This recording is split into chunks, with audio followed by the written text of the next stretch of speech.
Cemetery Ridge in the summer of 1863. This gently rolling farmland would cement its place in history as the site of a titanic clash of ideals when the Army of the Northern Virginia would meet its foe, the Union Army of the Potomac, in an unprecedented attack that would ultimately turn the tide of the American Civil War and be the ruin of the Confederacy. This showdown, which would later become known as Pickett's Charge, was the crescendo of the Confederate advance into the North near the small town of Gettysburg, Pennsylvania. It would be here, along this small ridgeline under the sweltering heat of the Pennsylvania July, that the Confederacy would meet its fate as its forces, led by General Robert E. Lee, would cross over the Emmitsburg Road to meet General George G. Meade's awaiting Union forces.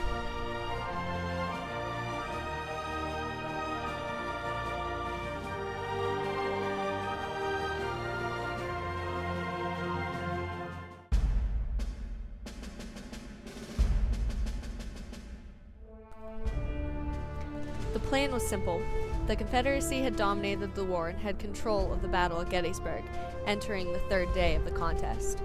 It was the belief of General Lee that the opposition would not only be unsuspecting of an attack up the center of the Union lines, but that a decisive victory would end the Battle of Gettysburg, sending the Union Army into a downward spiral and opening a direct line straight into the American capital of Washington, D.C. The plan, as you will see from this clip from the motion picture Gettysburg, would begin with a barrage of artillery shelling directed toward the center of the Union line at the angle. Gentlemen, I want you to look at that clump of trees on that ridge. That is where all the units will converge. You will be spread out in a long line, perhaps a mile, about 15,000 men. All the units converging on that point on the crest of that ridge. Now, look here.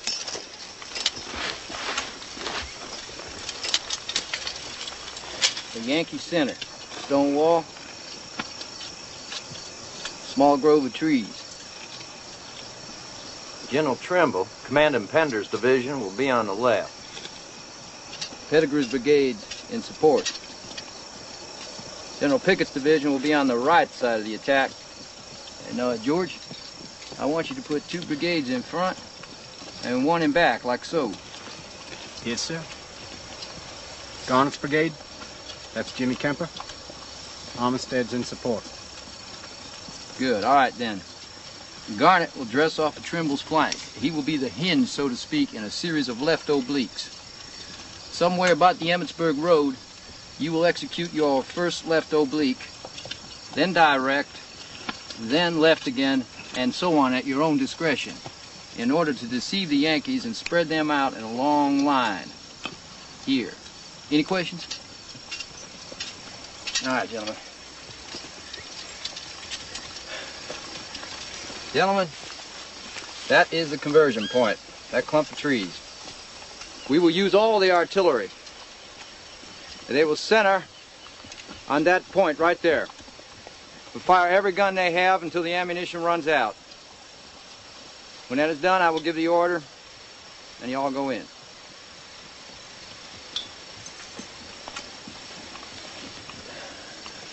Gentlemen, I do believe this attack will decide the fate of our country. All the men who have died in the past are with you here today.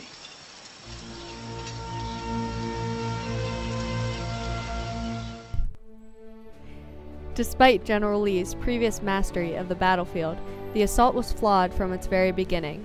The rebel cannonade prelude to the charge was designed to weaken and open the path for the advance. After 2 hours of non-stop barrage, the Union would be vulnerable and able to be broken, essentially in half. However, severe miscalculation would render the cannonade's damage minimal, with the majority of bomb shells landing behind the Union line. The attack was not as simple as marching across the field and attacking, as the rough terrain and conditions in which the Confederacy advanced would take its toll, claiming many casualties and losses.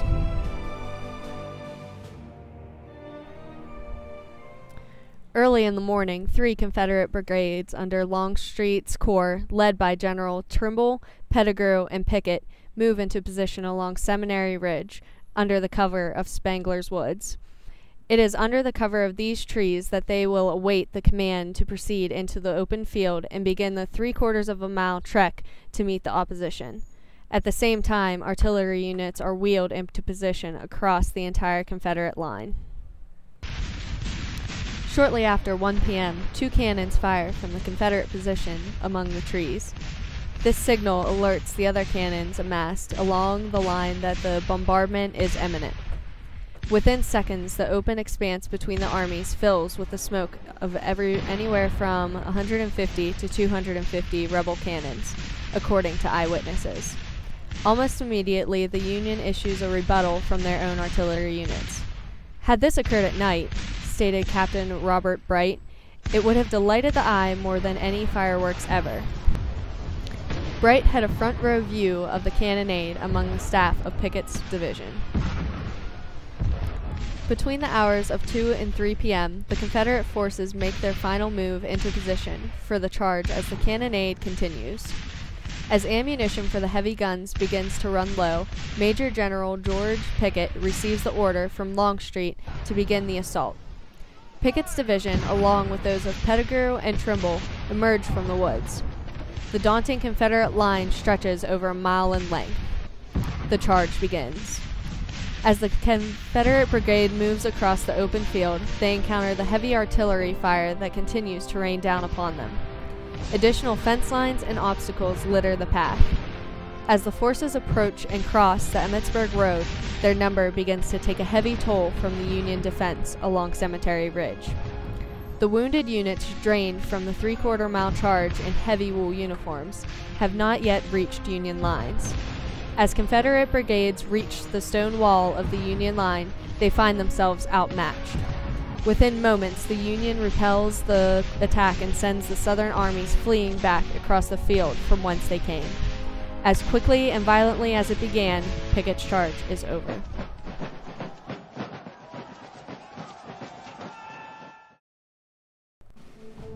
The lives which were lost during the attack on Cemetery Ridge were astronomical.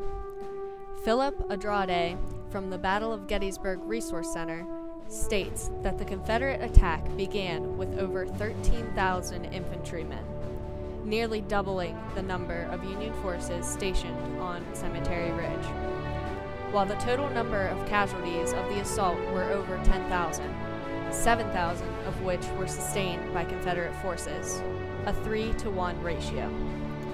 The decisive Union victory took not only numbers from the rebel forces, but their spirits as well. Psychologically and physically broken, the Army of Northern Virginia withdrew across the Potomac River back into Virginia. This would be the one and only advance across the Mason-Dixon line the Confederacy would ever see.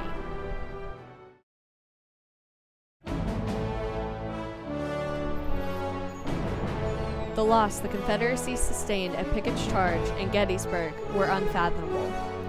Pickett's charge is considered by most experts as the high watermark of the Confederacy. Following the rebel retreat out of Gettysburg and Pennsylvania, the Union would go back on the offensive. Shortly after Gettysburg, President Abraham Lincoln would issue a change in command, with Ulysses S. Grant replacing George Meade at the head of the Union Army. Many believe that had the Union Army took chase to the Confederates following Pickett's charge, they could have ended the war in mere days or weeks. Despite the victory at Gettysburg and despite this belief, the Confederacy would struggle to survive and the war would rage on for 2 more years.